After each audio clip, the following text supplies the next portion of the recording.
Isso que aconteceu aqui, dos testemunhos, irmão, de verdade, eu fiquei tentado mesmo a gente estender esse tempo e ouvir o que Deus tem feito na vida um do outro, né? Um na vida do outro. E eu tenho na minha cabeça, assim, de a gente separar um dia, um tempo longo mesmo, para ouvir.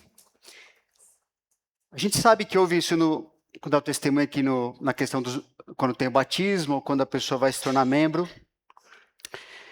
Mas seria interessante um dia a gente ouvir de novo, ou pela primeira vez, quem não ouviu ainda, como é que todo mundo aqui conheceu a Cristo e o que Ele tem feito na sua vida. Seria um culto a Deus muito bom. Comemorar o aniversário da IBNA, né? Pensei nesse tema, gratidão pela graça de Deus em nossas vidas. Comemorar o aniversário de uma igreja significa reconhecer e ser grato pelo modo como a graça de Deus estabeleceu nós aqui como parte da sua família, né, família do Senhor, ao escolher e juntar pessoas. Cantamos sobre isso hoje, né, um juntamento, um santo ajuntamento de Deus. Deus escolheu e juntou pessoas que por si mesmas jamais estariam juntas. Porque em si mesmas jamais teriam interesse, jamais teriam propósito ou poder de viverem como família. Agora, Deus fez isso. Começou essa igreja há 37 anos atrás. A gente sabe que Deus começou o seu plano, Ele começou na eternidade, onde não existia nem o universo, não existia nada. E Ele já tinha nos escolhido para pertencermos a Ele, estarmos aqui hoje, por exemplo. Deus já tinha feito isso. Não é pouca coisa, né, quando a gente para pensar nisso. Eu não falei da minha vida, mas realmente já falei com Deus várias vezes. Eu comecei a viver mesmo de verdade quando eu conheci a Cristo, quando eu tinha 20 anos de idade. Conheci a Cristo no comecinho dessa igreja. Nasci na fé aqui permaneço pela graça de Deus. E Deus sabe como eu falo para Ele assim, eu aprendi simplesmente tudo. E eu sei que eu vou continuar aprendendo tudo estando aqui. Não só na questão local, mas de entender assim que aprender a viver é aprender a viver com o Senhor Jesus. Eu lembro assim, até a me vestir, eu lembro que eu aprendi com pessoas que estavam aqui no começo. Aprender a falar, aprender a estudar, aprender tudo, aprender a viver, aprender o que era importante, aprender o que não era e não é, por causa da influência do Senhor Jesus, usando a vida dos irmãos na minha vida. Tantas e tantas coisas, tantas lembranças que a gente tem, né? Vamos refletir para poder aplicar na nossa vida sobre a igreja dos Tessalonicenses. Não vamos ver tudo ali, lógico, né? Mas vamos ver alguns versículos nos Tessalonicenses, porque foi uma igreja elogiada e serviu de modelo a algumas igrejas da sua época e foi registrada na palavra de Deus para servir de exemplo a nós também. O que eu gosto desses registros, e a gente já falou aqui, né, nos testemunhos, é que esses irmãos são pecadores e imperfeitos como nós aqui. Então isso dá uma baita esperança, não é? A gente, assim como eles aprenderam a viver, nós também podemos. não somos melhores nem piores. Eles receberam a palavra de Deus, nós também. E Deus registrou algumas coisas muito importantes ali para nos ensinar como continuarmos aprendendo e crescendo, porque a gente pode agradecer a Deus que estamos fazendo isso, não é? Então, a Igreja dos Tessalonicenses, ela foi fundada na segunda viagem missionária do apóstolo Paulo com a sua equipe, que basicamente ali, mais diretamente, era Paulo, Silvano, né, ou Silas é outra forma ali, e Timóteo. Foi fundada num contexto de perseguição pelos líderes judeus que tentaram impedir que o evangelho fosse pregado na cidade grega de Tessalônica.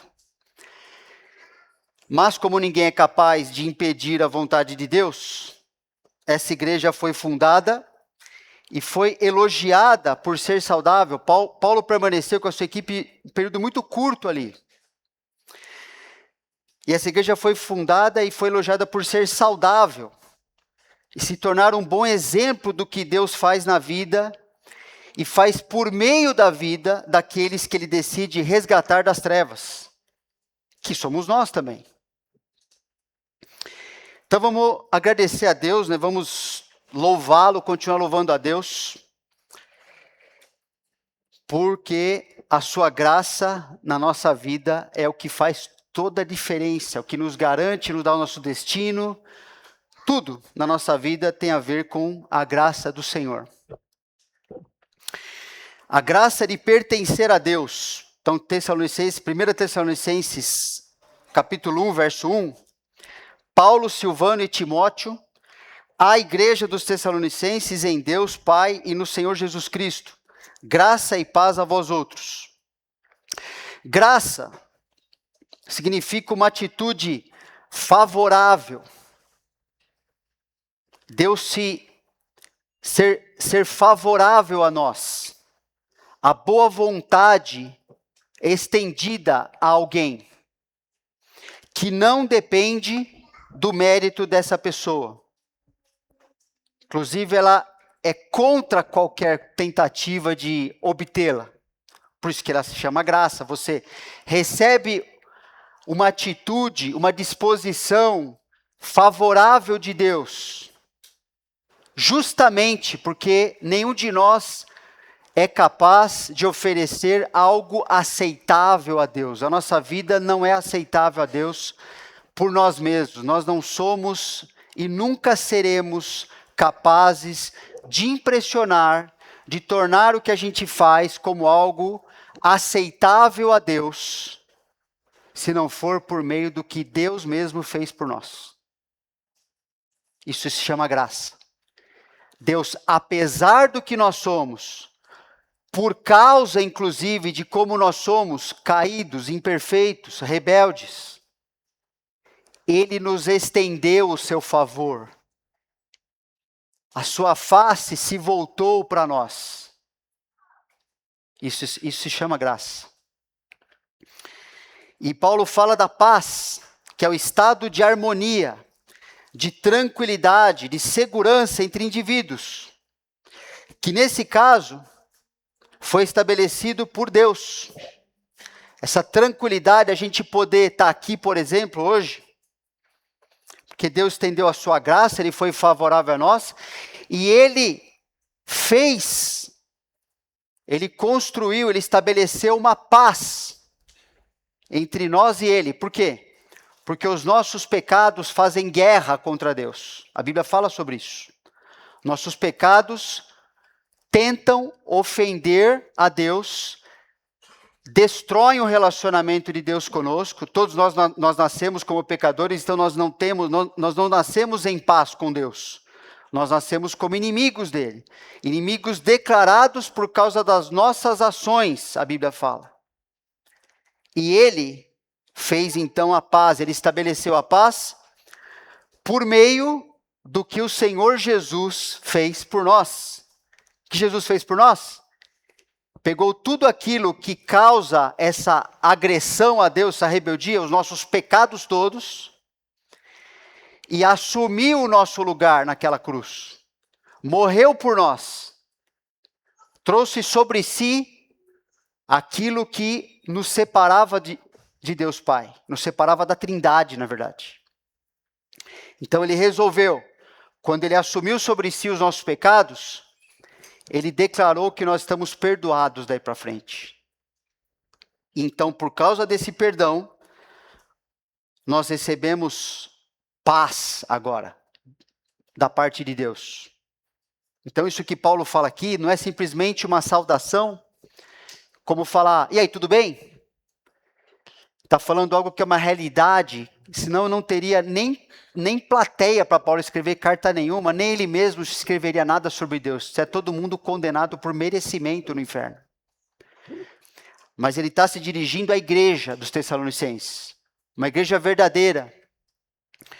Pessoas que, como nós, não conheciam, nem queriam conhecer a Deus. Mas o evangelho chegou até eles. E agora eles entendem que são pessoas que a graça e a paz de Deus foi e continua sendo estendida na vida deles todo dia, todo momento. É isso que faz com que o nosso relacionamento com Deus seja possível e seja verdadeiro. Senão, o cristianismo seria uma simples ideia, uma muleta, uma coisa da imaginação humana para tentar dar conta da vida, mais ou menos aí, o que a gente ia fazer com a nossa vida.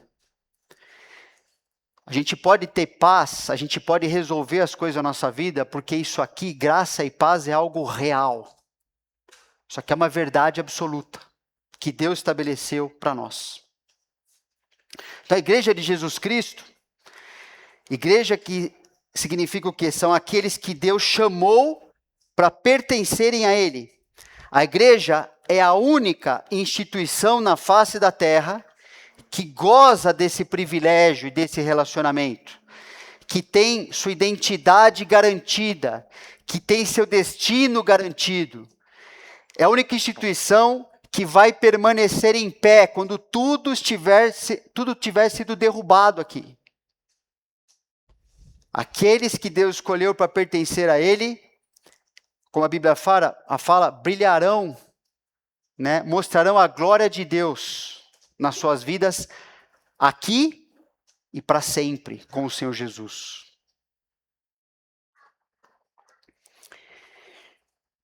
Quem seria você na história?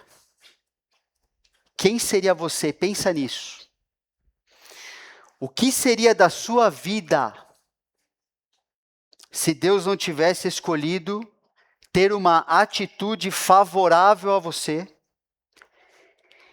perdoado os seus pecados e colocado você na sua família, que é a igreja?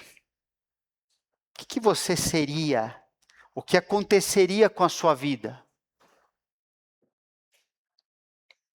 Tem que parar para pensar nisso. Porque a gente às vezes pode achar, a gente acreditar, né? Que a gente é alguma coisa à parte de Deus. O que a gente seria? O que aconteceria com a nossa vida se a gente não tivesse sido colocado como povo do Senhor?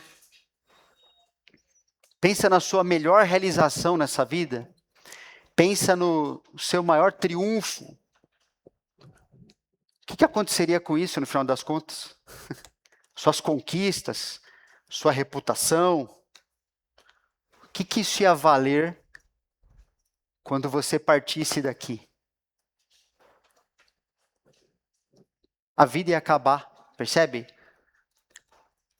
Você experimentar o que você merece, que é a separação eterna de Deus, e a consequência de ter vivido com seus pecados de maneira real e consciente, e sofrer por isso a eternidade inteira. Não importa o que você tenha sido aqui, não importa, ia acabar tudo. Ia acabar tudo do mesmo jeito. Porque a graça e a paz de Deus foi estendida para nós, tudo é diferente. Mesmo que aqui você não consiga realizar muita coisa que você acredita que é importante para você, que você não seja reconhecido, do jeito que você acha que precisa ou merece, qualquer coisa desse tipo. Porque você e eu, a gente assim, Deus estendeu o seu favor, a sua graça para nós. E estabeleceu paz conosco. Vai dar tudo certo. Está tudo certo, na verdade. E a gente está descobrindo como essas coisas vão acontecendo na nossa vida. Como Deus vai fazendo a gente ser o que a gente devia ser de verdade. Em Jesus, não é? Então a gente precisa parar para alguns segundos aí, agora mesmo. Não acabou a mensagem ainda, tá bom? Mas agradece a Deus. Louva o Senhor. Porque Ele escolheu você para ser dele.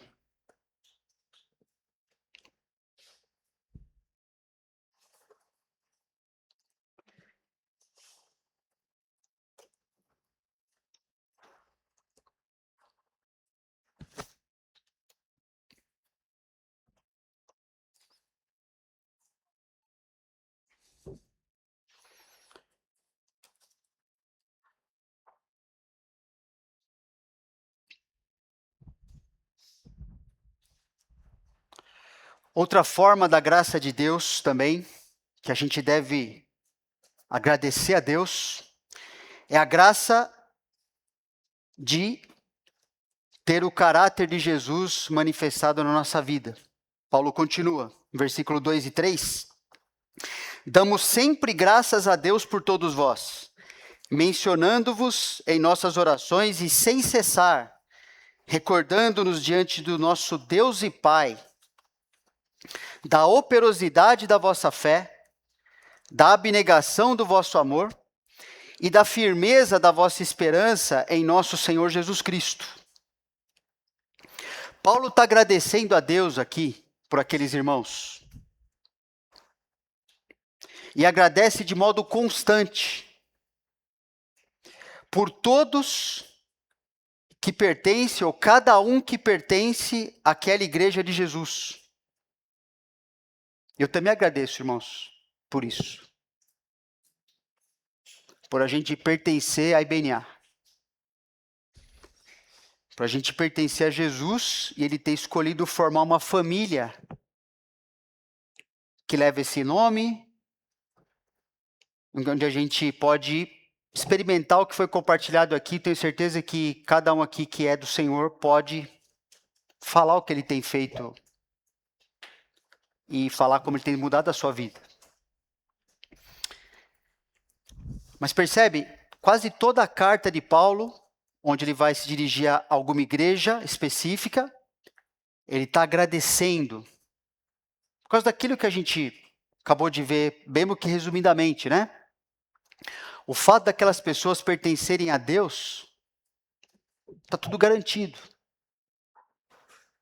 Elas encontraram a vida, elas vão aprender tudo o que elas precisam agora, elas vão agradar a Deus, elas vão conhecer, elas vão poder ser usadas por Ele. Tudo que o pecado deformou, o Senhor vai consertar tudo isso.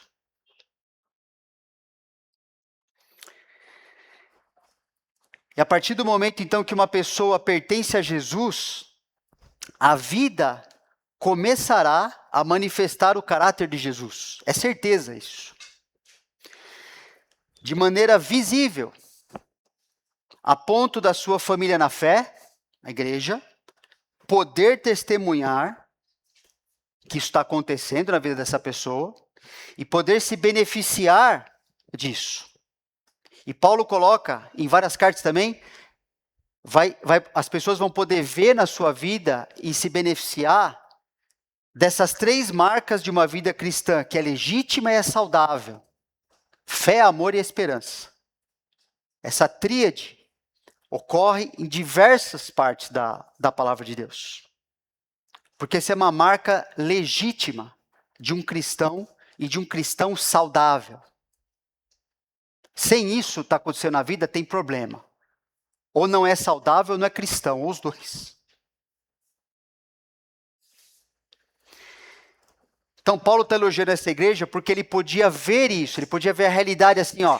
Jesus, de fato, eu vejo que Jesus está na vida de vocês. E eu agradeço a Deus por isso. Então ele fala da operosidade da vossa fé. Fé significa você crer em algo como sendo verdade, a ponto de estabelecer um compromisso com aquilo que se acredita. Não é simplesmente assim, acredito nisso aí. Eu acredito a ponto de agora assim, ó, eu tenho um compromisso, isso aqui é minha vida agora. Isso aqui me define agora. É nisso que eu creio, é a partir dessa crença que eu enxergo a mim, aos outros, eu enxergo tudo agora a partir disso. É isso que define o que é certo, o que é errado. Eu tenho um compromisso da vida inteira e da eternidade inteira, e é isso que significa a palavra fé. Não é simplesmente concordar com algumas verdades do cristianismo. Não é, estou aqui, mas não sei se eu fico aqui ou se eu fico lá. Isso não é fé.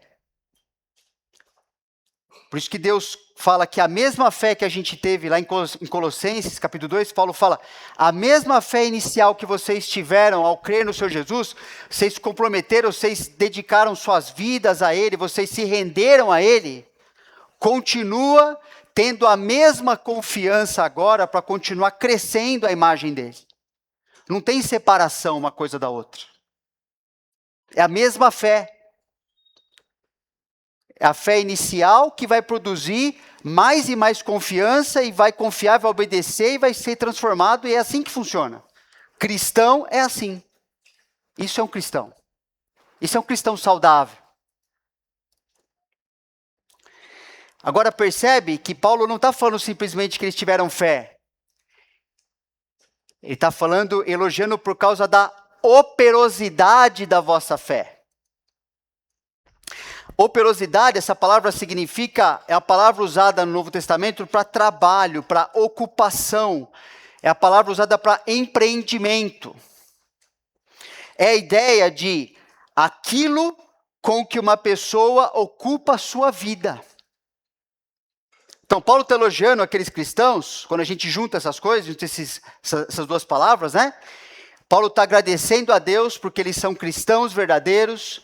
Ele está elogiando aqueles irmãos, aquelas irmãs, porque Deus está fazendo o seguinte aqui, né? Quando Deus elogia a operosidade da fé, Deus está afirmando que aquelas pessoas, a partir do momento em que elas se tornaram cristãs, elas reorganizaram suas vidas para que pudessem se ocupar em fazer com que outras pessoas conhecessem a Jesus e fizessem parte da sua família também.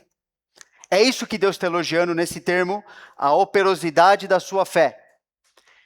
Compromisso que elas assumiram com Jesus, né? E lembra, a iniciativa é de Jesus, não é delas, é graça e paz. Mas a partir do momento que esse compromisso, esse relacionamento foi estabelecido, então essa crença, esse compromisso com Jesus, reorganizou a vida delas, para que elas vivessem ocupadas em viver para Deus e falar dele para os outros. E é por isso que estão sendo elogiadas. Irmãos, eu agradeço a Deus porque a gente pode ver isso acontecendo aqui também. Graças a Deus. A gente conversa, a gente trata de coisas, e a gente vê cristãos aqui que a mentalidade sendo transformada faz com que a pessoa enxergue até coisas corriqueiras do dia a dia, mas como uma forma de mostrar que ela é filha de Deus, de dar um bom testemunho, de querer que as pessoas conheçam a Cristo. Porque é um cristão legítimo, porque é um cristão saudável. Alguém que está agradando o Senhor. É muito bom, a gente pode agradecer a Deus por isso. Não é por acaso que Deus está há 37 anos conosco aqui. Ele está fazendo isso nas nossas vidas.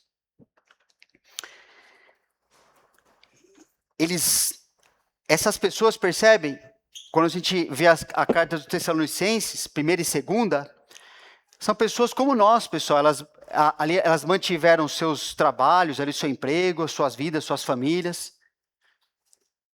Que a maioria não virou alguém que foi dedicado a servir o Senhor, um missionário, um pastor, enfim, de maneira integral, mas elas estavam integralmente vivendo para o Senhor, nas suas vidas cotidianas ali. Elas fizeram com que o Evangelho se tornasse o empreendimento mais importante das suas vidas. É isso que elas fizeram, é isso que elas estão sendo elogiadas por causa disso. E se não servia para elas qualquer coisa que cooperasse para esse empreendimento, elas jogavam fora. Não tem problema, elas não estavam perdendo nada, elas só estavam ganhando mais ainda o que elas queriam ser. Não tinha perda nenhuma em abandonar o que não cooperava para aquilo que elas eram agora em Jesus. É uma coisa importante a gente pensar, né? Lembrar que, às vezes tem frases que discutem assim, fulana deixou tudo para seguir a Cristo. Irmãos, isso é falso. O que você deixou para seguir a Cristo? Você perdeu o quê? Você não era nada, você não tinha nada. Ao seguir a Cristo, ao ser tornado filho dele, feito a família dele, aí você começou a ganhar a sua vida e tudo que Deus preparou para ela, cada coisinha importante, porque você é filho e filha de Deus. Você não renunciou a nada. O que você tinha? O que você é? O que eu sou? Eles mantiveram a sua vida cotidiana, mas fizeram com que o Evangelho se tornasse o maior empreendimento, aquilo que é mais importante das suas vidas. A prova disso é dada nos versículos 8 e 9 desse capítulo. Porque de vós, Paulo fala, está elogiando, porque de vós repercutiu a palavra do Senhor, não só na Macedônia, Acaia, não só ali na região onde essa igreja foi estabelecida, na Grécia ali, mas também por toda parte se divulgou a vossa fé para com Deus, a tal ponto de não termos necessidade de acrescentar coisa alguma. Irmãos, isso um dia pode acontecer conosco. Pela graça de Deus pode acontecer. De Deus olhar para a nossa vida, mesmo pecadores falhos, imperfeitos, e falar assim, olha, nesse assunto aqui, está tudo certo, está ótimo. Por que pode acontecer isso? Porque é exatamente isso que o Senhor Jesus está fazendo na nossa vida. Ele está nos aperfeiçoando para nos tornar exatamente isso aqui. E Deus é fiel, Ele começou, Ele vai fazer. Seria bom experimentar já antes de passar para aquele lado da eternidade lá, né? Seria bom, né? Mas a gente vai descobrir lá se isso foi desse jeito e o que faltava também para ser, se for o caso, né? Mas é interessante, né? A prova que eles estavam vivendo como empreendimento, o Evangelho, Jesus era o seu empreendimento. Paulo falou, eu não preciso acrescentar nada, vocês estão vivendo bem. E versículo 9, pois eles mesmos, no tocante a nós, proclamam que repercussão teve o nosso ingresso no vosso meio, e como deixando os ídolos, vos convertestes a Deus para servirdes o Deus vivo e verdadeiro. Então percebe? Aqueles irmãos estavam evangelizando e discipulando com a sua vida, com a sua palavra, que não tem como separar uma coisa da outra. Aquilo que a gente fala, a gente tem que viver, vice-versa, né? É assim que um cristão legítimo e saudável. Eles estavam fazendo isso em relação às pessoas que estavam perto, em relação às pessoas que estavam longe. Então hoje a gente viu alguns exemplos de missionários que, pela graça de Deus também, a gente está envolvido com a vida deles. Então, a gente está fazendo isso longe também. A gente não está só sustentando financeiramente, a gente não está só orando pelas essas pessoas, mas a gente mantém conversa, a gente quer manter discipulado, pastoreio na vida desses irmãos, para que eles continuem andando com Deus e servindo a Deus. Porque Deus não tem outro plano, é esse para a nossa vida, para a vida deles, é isso que acontece, tem que acontecer dessa forma. Tem que ter esse dar e receber, né? E a gente recebe deles o que eles estão fazendo para Deus. A gente é encorajado, a gente é motivado, a gente percebe assim, ó, estamos na mesma luta.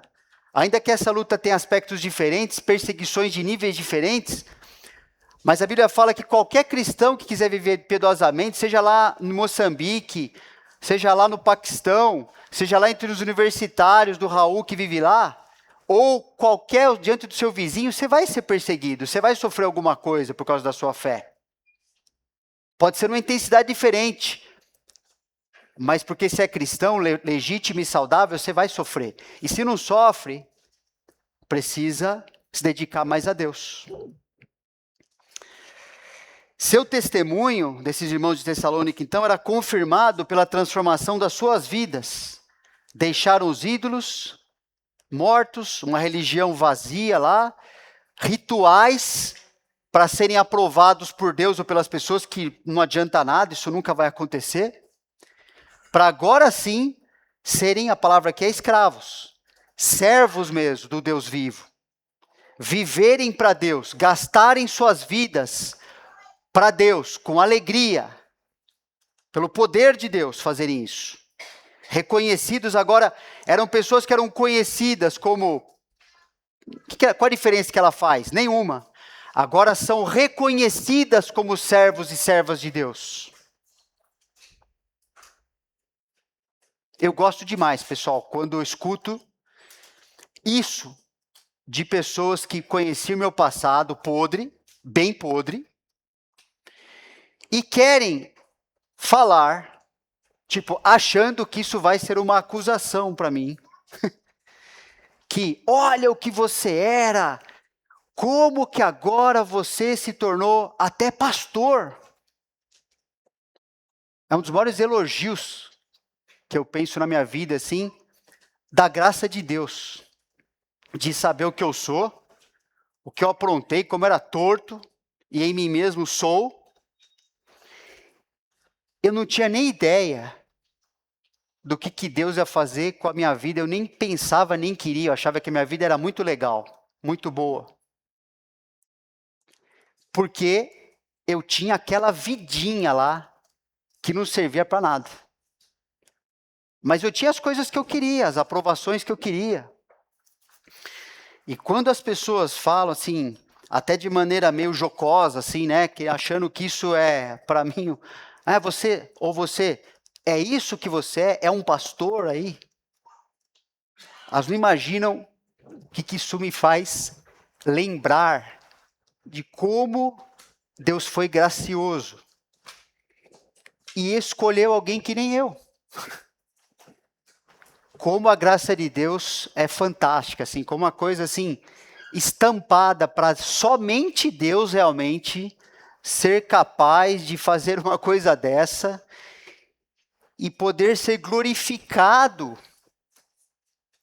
em alguém que com certeza em si mesmo não tinha jeito para nada. Mas Deus é bom, Deus é gracioso, Ele é poderoso. Ele sabe o que está fazendo, não é? Então, aqueles que conheciam a gente antes da gente conhecer o Senhor e reconhecem nós agora que a nossa vida está mudando, mesmo que venha tirar sarro, pessoal, Jesus falou em Mateus 6 que assim, ó, vocês são bem-aventurados, vocês são as pessoas mais felizes do mundo, até quando os outros disserem mentira ou mal contra vós, você está sendo reconhecido como um discípulo de Jesus. O que mais você quer? O que mais você precisa?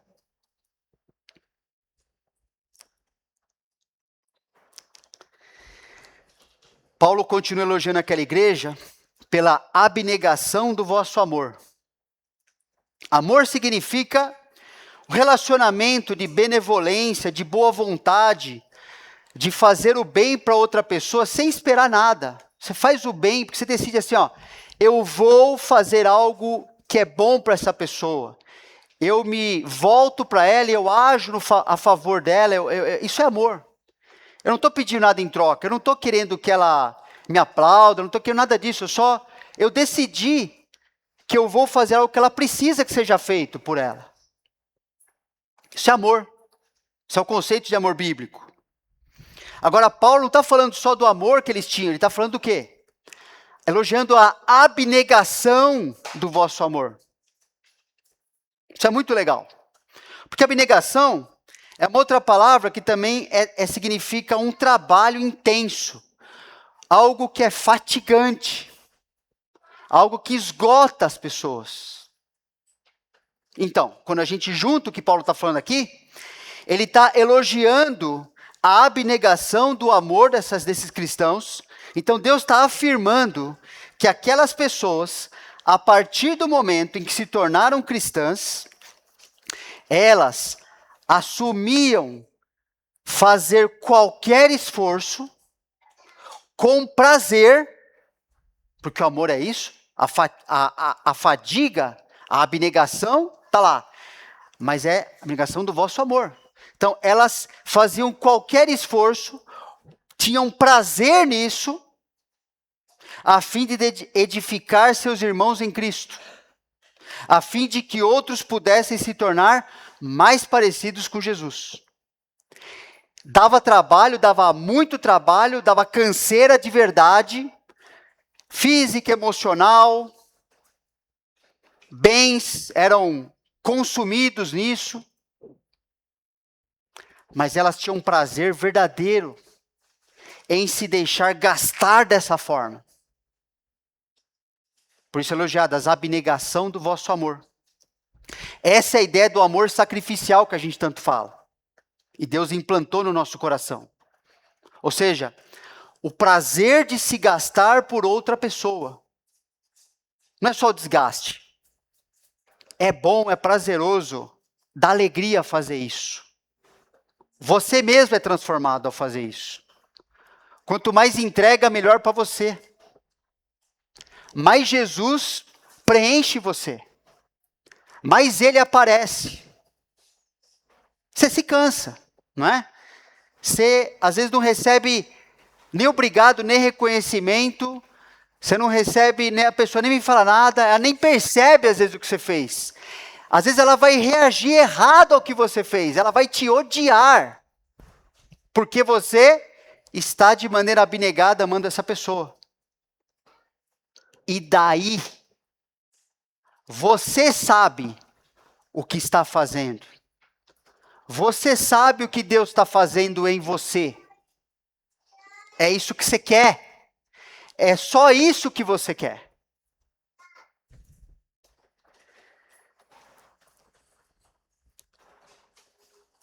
A prova disso, então, nos versos 5 e 6, é que eles estavam fazendo mesmo.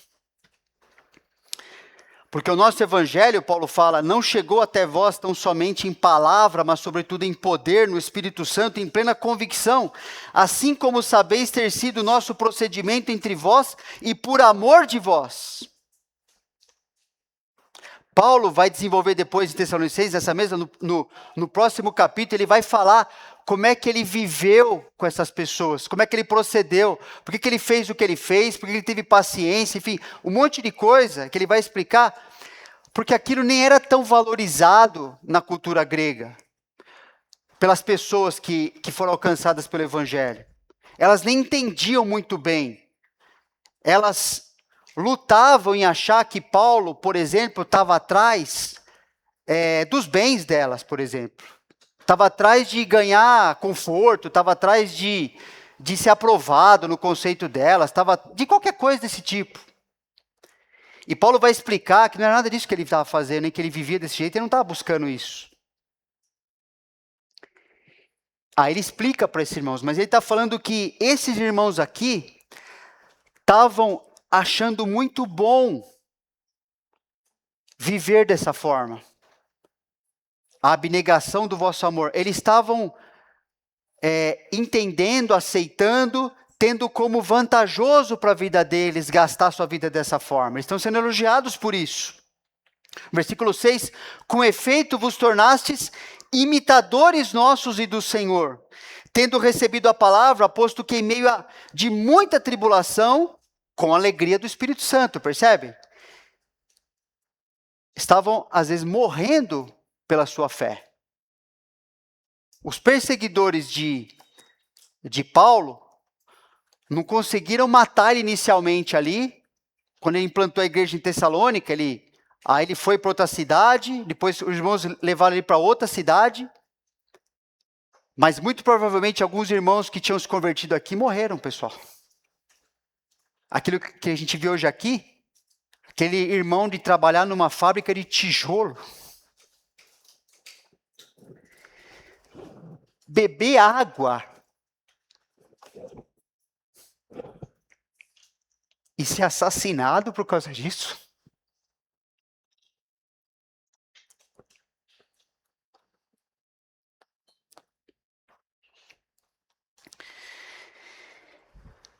Fico pensando assim, muitas vezes a gente brigando, assim, a abnegação do vosso amor por causa de Cristo, e às vezes a gente não resolve conflito, fica brigando e pensando mal.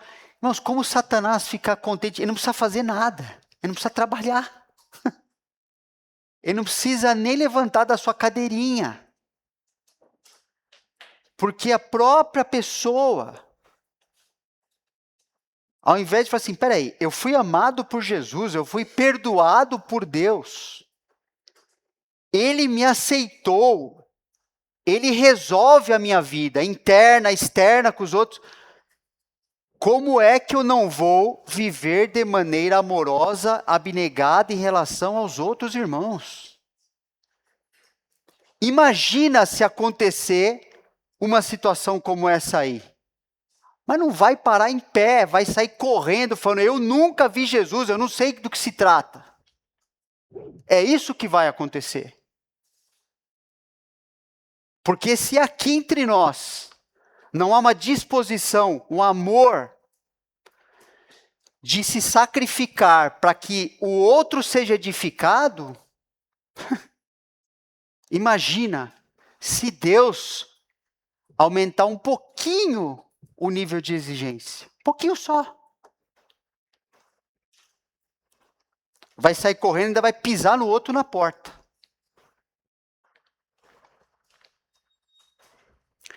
Percebe? Esses irmãos aprenderam a imitar aqueles que lhe ensinaram a fé. Aprenderam a obedecer a palavra nas suas vidas. E não era fácil, e nunca foi, e nunca vai ser fácil obedecer a palavra nesse mundo enquanto a igreja estiver aqui. Nunca vai ser fácil. E aceitavam com alegria terem que sofrer por viverem como Jesus e imitarem o Senhor e os apóstolos, seus líderes ali, e ajudar outros a conhecer o Senhor. Eles tinham alegria no Espírito Santo de viver desse jeito. Não queriam outra vida. Ou eles eram doidos, ou é a gente. Não é? Ou com certeza viram em Jesus aquilo que eles precisam. Viram em Jesus tudo que eles sempre quiseram e nunca conseguiram, mas quando Jesus os encontrou, agora eu entendi, agora minha vida está certa. Agora sim. Era o que eu precisava. Agora o Senhor me deu poder para viver. Eu era covarde, eu só pensava em mim. Eu era egoísta. Eu não aceitava ninguém me ofender, eu não aceitava nada. Eu não aceitava nada que fosse diferente do que eu queria, do meu jeito. Agora que eu tenho Jesus, o Senhor está comigo? O Senhor garante que está comigo? Sim. Vamos em frente. Agora a gente pode... Jesus, o Senhor pode me fazer o que o Senhor quiser. É o que eu mais quero. Eu não quero mais ser o que eu era. Eu quero ser o que o Senhor tem para mim. Por isso a abnegação da vossa fé. abnegação do vosso amor, desculpa. Eles imitavam. É legal, imagina se o apóstolo Paulo fosse um preletor aqui, pessoal, a gente ia estar lotado aqui. Mas se ele falasse, agora vamos sair para evangelizar lá fora. Agora, vamos sair lá. Naquele contexto, ouvir Paulo, ouvir Jesus, as pessoas querem. E começar uma igreja. E edificar uma igreja. E levar paulada.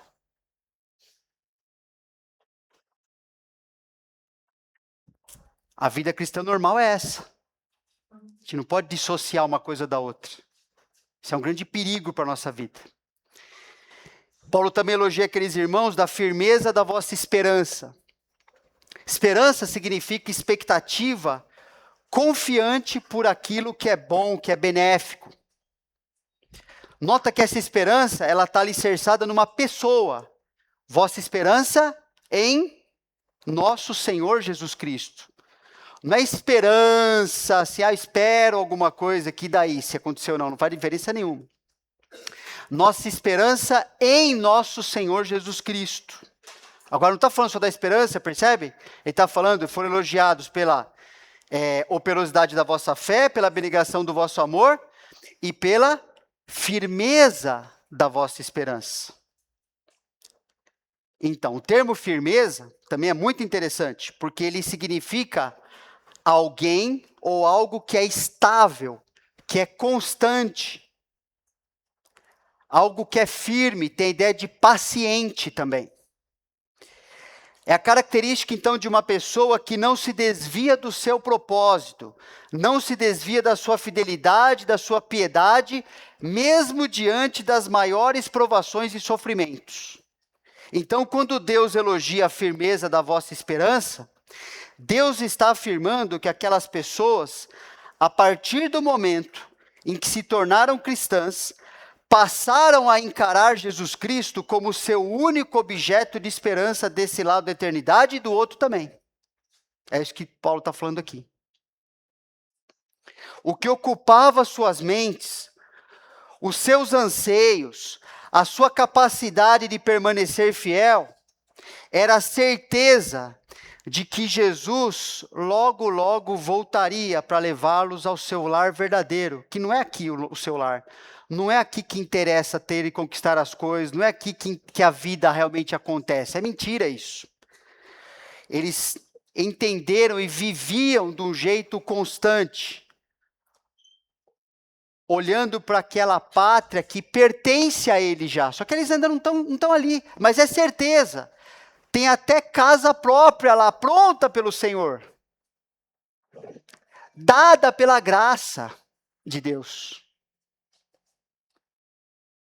Que a nossa mansão aqui vai ser um barraco perto do que vai acontecer ali. A gente não vai nem lembrar disso. Eles olhavam para Jesus como a sua esperança. Eu quero ser como Jesus. Eu estou me tornando como Jesus. Ele tem minha vida garantida lá com ele. Não importa se eu sofrer, se eu morrer. Eu estou com ele. Ninguém tira Jesus de mim. Nunca vai ser separado isso agora. Ninguém pode tirar de mim aquilo que é a única coisa que eu valorizo, que é a única coisa que é o meu tesouro, que é o seu Jesus. Não importa o que aconteça. Eu vou para lá com ele. E vou viver com ele para sempre. E logo ele voltará. E Paulo escreve em Tessalonicenses justamente sobre isso no capítulo 4. Falei, irmãos, mesmo que alguns estão morrendo, alguns estão... Lembra do que eu ensinei vocês, Paulo fala. Jesus pode voltar a qualquer momento. Vocês vão ser promovidos se isso acontecer. Ninguém mais vai encostar um dedo em vocês. Vocês não vão ter doença, não vai ter dor, não vai ter mais nada. Vocês vão receber o prêmio que Jesus conquistou por vocês. E vão receber isso para sempre. Eles estariam seguros por causa do que Jesus fez para ele e por eles. E é isso que ocupava a sua mente. Nenhum cristão vai viver de maneira saudável nesse mundo se ele não tiver sua mente lá no céu. Ele tem que viver aqui de maneira fiel. E Paulo está falando que um dos motivos principais é que ele tem certeza de que ele está garantido com Deus na eternidade. Por isso ele pode viver para Deus naquilo que Deus pedir dele, qualquer coisa. É uma certeza absoluta, só que ainda não aconteceu. O tempo ainda não chegou para ele, mas vai chegar.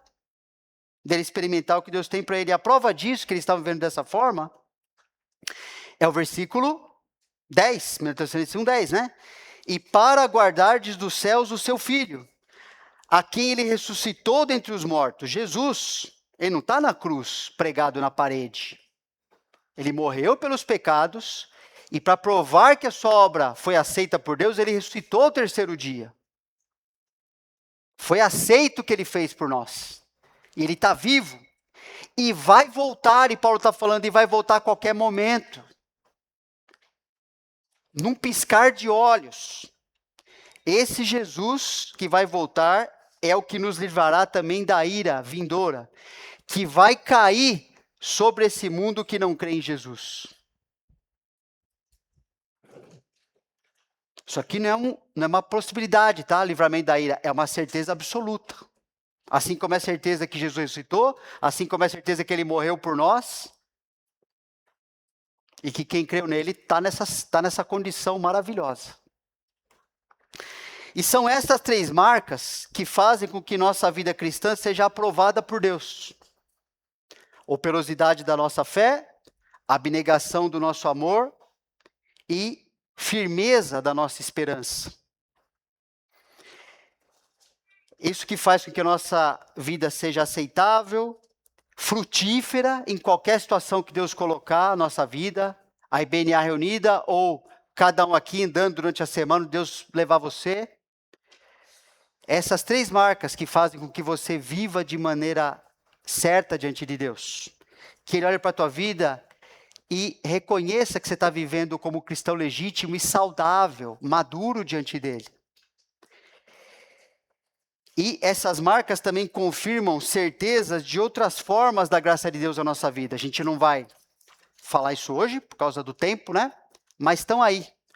Essas três, né, que a gente viu antes, mostram também outras que acontecem pela graça de Deus também na nossa vida. Versículo 4, ele fala, a graça de ter sido escolhido por Deus. Como é que eu sei que fui escolhido por Deus? Porque a minha vida está mostrando o que ele queria que mostrasse. Estou crescendo nisso, é isso que eu quero. Reconhecendo, irmãos amados de Deus, a vossa eleição. É o que Paulo escreve exatamente depois de falar dessas três marcas que a gente falou aqui. E a graça também de ser feito um discípulo que faz discípulos, né? Com efeito, vos tornastes imitadores nossos e do Senhor, tendo recebido a palavra, posto que em meio de muita tribulação, com a alegria do Espírito Santo.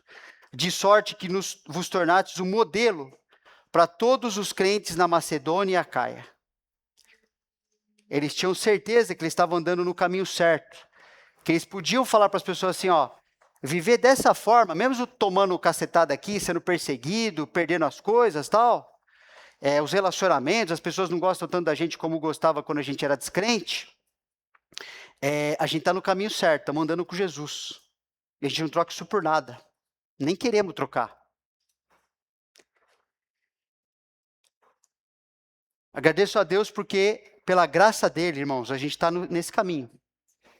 Agora, cada um aqui, eu e cada um, a gente precisa sempre olhar para características, para marcas dessa, né? Fé, amor e esperança, do jeito que Paulo coloca aqui, como forma da gente continuar sendo aperfeiçoado por Deus, avaliar o que precisa ajustar e continuar crescendo. Isso é vida verdadeira. Qualquer outra proposta, pessoal, é enganoso, não vale nada. Se a gente for aprovado nesse critério, pessoal, estamos muito bem, para sempre a gente está bem. Amém? Vamos orar? Agradecer ao Senhor mais uma vez? Senhor Deus, te agradecemos por esse aniversário da IBNA, Deus. Obrigado. Obrigado pela tua graça, pelo teu favor, por se inclinar para pecadores como nós, para olhar para a nossa vida, a nossa condição, olhar para o nosso pecado. A gente quer continuar sendo transformado, Deus, continuar aprendendo do Senhor, aprendendo a obedecer os efeitos da Tua palavra na nossa vida, transformando o nosso caráter, mudando a nossa crença naquilo que é falso, naquilo que é errado, para uma crença na Tua palavra verdadeira, mudando cada área da nossa vida. A gente sabe que qualquer esforçozinho, aquilo está sempre dentro do ambiente da Tua graça, que é o que realmente faz com que a gente queira e possa Te obedecer.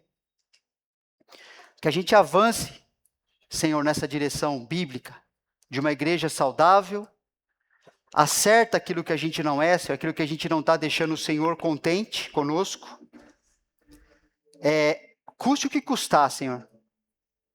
Que a gente seja conhecido por estar agradando o Senhor no céu, entristecendo o diabo no inferno. Que a gente seja conhecido por fazer diferença na vida daqueles que te pertencem, Deus. Custe o que custar.